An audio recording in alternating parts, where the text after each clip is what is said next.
Una sorpresa, un nombramiento que sin siquiera conocer una renuncia de parte de la ministra que estaba, ni sus motivos de la renuncia como tal, e intempestivamente aparece este ministro que no sé qué experiencia en educación pueda tener. Yo creo que no tiene credenciales para el cargo como tal.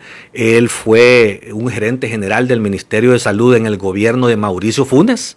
O sea, esa es su experiencia gubernamental como tal. Y aparece de repente, y el primer anuncio que hace, que conste, es la inversión de 44 millones del gobierno en la reparación de las escuelas, un tema que estaba siendo exageradamente cuestionado porque el presidente había decidido hacer el hospital de mascotas y no destinar los recursos a esto. Así que no sabemos realmente el porqué de la sustitución. Hay muchos que pueden decir que la ministra no fue capaz de administrar la crisis con los sindicatos, de mejorar la educación, porque quieras o no, hay una gran deficiencia en el sistema educativo todavía de este país. Pero yo no sé si realmente ella quería resolver los problemas y era el gobierno el que no la dejaba atender los problemas como correspondía, porque ella por lo menos tenía muchos mejores credenciales para una cartera de ese tipo y entendía más o menos el problema que tiene el Ministerio de Educación. Así que yo no descargaría toda la culpa precisamente en ella. Podría ser, si usted conoce, aquí el gobierno lo administran un grupo de venezolanos en las diferentes carteras de Estado y todo lo manejan políticamente. Entonces no sabemos si al final es una frustración también de la funcionaria de no poder hacer lo que correspondía hacer porque esta gente no la deja trabajar y le da un lineamiento más político a la hora de ejecutar su trabajo. Mire, un conflicto de este tipo tenemos que entender que por el hecho de que sea entre Rusia y Ucrania y que sea allá en Europa y que estamos muy lejos de eso, creer que no nos va a afectar definitivamente es un error. O sea, este tipo de conflictos sí afectan al mundo entero. Si no, usted ve hoy que el presidente Putin le declara la guerra a Ucrania, inmediatamente el Bitcoin cae intempestivamente, la gasolina se dispara en los precios y un montón de productos también de consumo a nivel internacional para la producción se encarecen los precios, solo con un anuncio, ¿verdad? Entonces esto, cualquier cosa que suceda en estos conflictos en el mundo generan distorsiones a nivel mundial. Y el problema es que aquellos países que somos muy dependientes de estas potencias económicas, llámese El Salvador de los Estados Unidos como tal, que es nuestro principal socio comercial, cualquier problema en los que ellos se enfrenten sale afectando a los salvadoreños. O sea, aquí vamos a empezar a pagar las consecuencias de que vamos a ver que la gasolina ya la otra semana posiblemente esté a $5 el galón. Y eso tiene una repercusión en la canasta básica de los salvadoreños y en los modos de producción también en El Salvador. Y eso solo es una pequeña muestra del inicio de este problema. O sea, aquí puede venir un problema de una crisis económica mundial que vamos a terminar siendo afectados. Si la gente se recordará, en el año 2008, cuando gobernaba Tony Saca, hubo una crisis mundial también económica y que tuvieron grandes repercusiones, que aquí los frijoles se pusieron súper caros y un montón de carestías que habían en la población y por lo tanto somos susceptibles a que este tipo de conflictos nos puedan impactar. Y es muy claro, y eso lo reconocemos y lo sabemos todos los salvadoreños. O sea, El Salvador no controla los precios del petróleo, no puede controlar los altos precios de la gasolina y de los insumos de la producción, incluso de los insumos agrícolas para poder sembrar.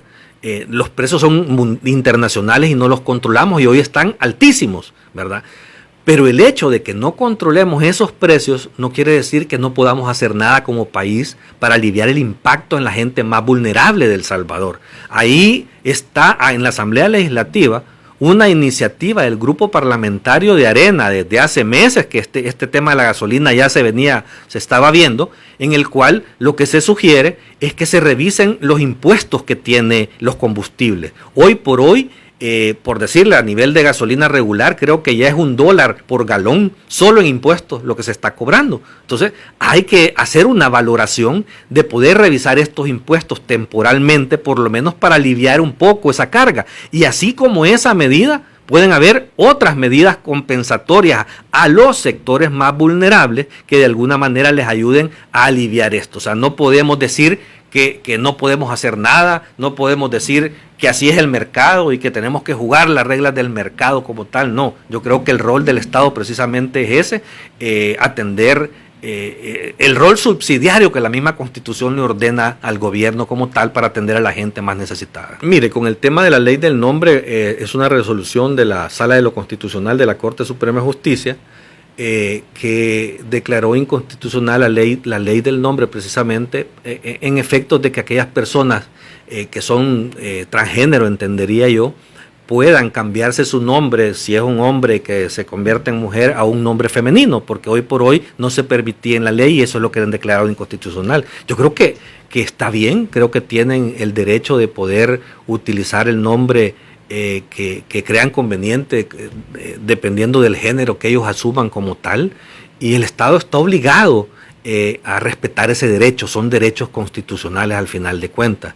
Creo también que más adelante debería de darse un paso adicional para con este tipo de comunidades que son LGBTI, de alguna manera comenzar una discusión para revisar el establecimiento de derechos.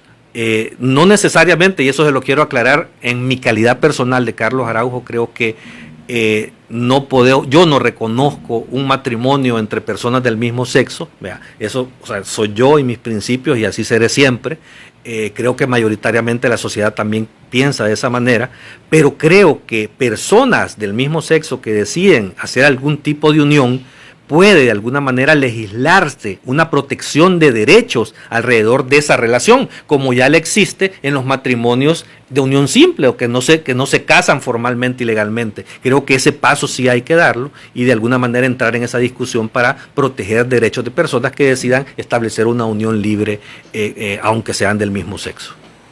Lo que no le dije sobre la ley de usura, sí, eso fue recientemente aprobado aquí en la Asamblea Legislativa.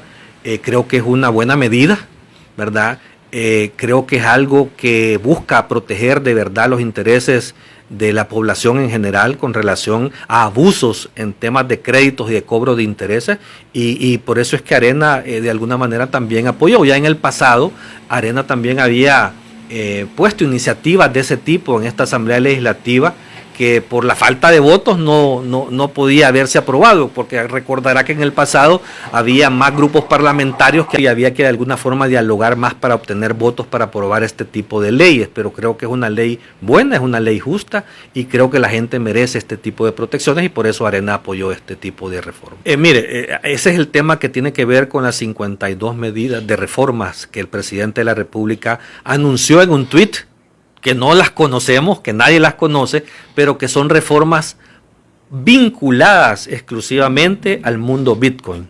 O sea, que él quiere dar una serie de incentivos a aquellos inversionistas del Bitcoin. O sea, creo que eso no es correcto, creo que va a generar de alguna manera una desigualdad en el tema de las inversiones para el país. Mire, El Salvador, por ser un país que no tenemos recursos propios como el petróleo, como oro, como minerales, ese tipo de cosas, dependemos más del trabajo y de la mano de obra, ¿verdad? Y de las inversiones y de las exportaciones para poder generar muchas riquezas y de los emprendedores que al final de cuentas terminan vendiendo ideas o productos de alguna forma. Creo que para que los inversionistas le apuesten a este país y poder crecer, lo que El Salvador necesita es certidumbre, es respeto a las reglas del juego, es respeto al sistema democrático, es respeto al Estado de Derecho. Los inversionistas en eso se fijan, ¿verdad? Yo no creo que estos inversionistas del Bitcoin al final de cuentas les interese ese tipo de cosas porque lo único que ellos hacen es jugar con la especulación del dinero. Si no ve ahora, solo con este ruidito de un anuncio de una guerra allá en Europa, pues ha caído tanto el valor de esa moneda, criptomoneda, porque no es una moneda. Y eso genera inestabilidad, eso no le va a generar trabajo a los salvadoreños, eso no le va a generar riqueza al país y eso no va a resolver los problemas que tenemos en este momento.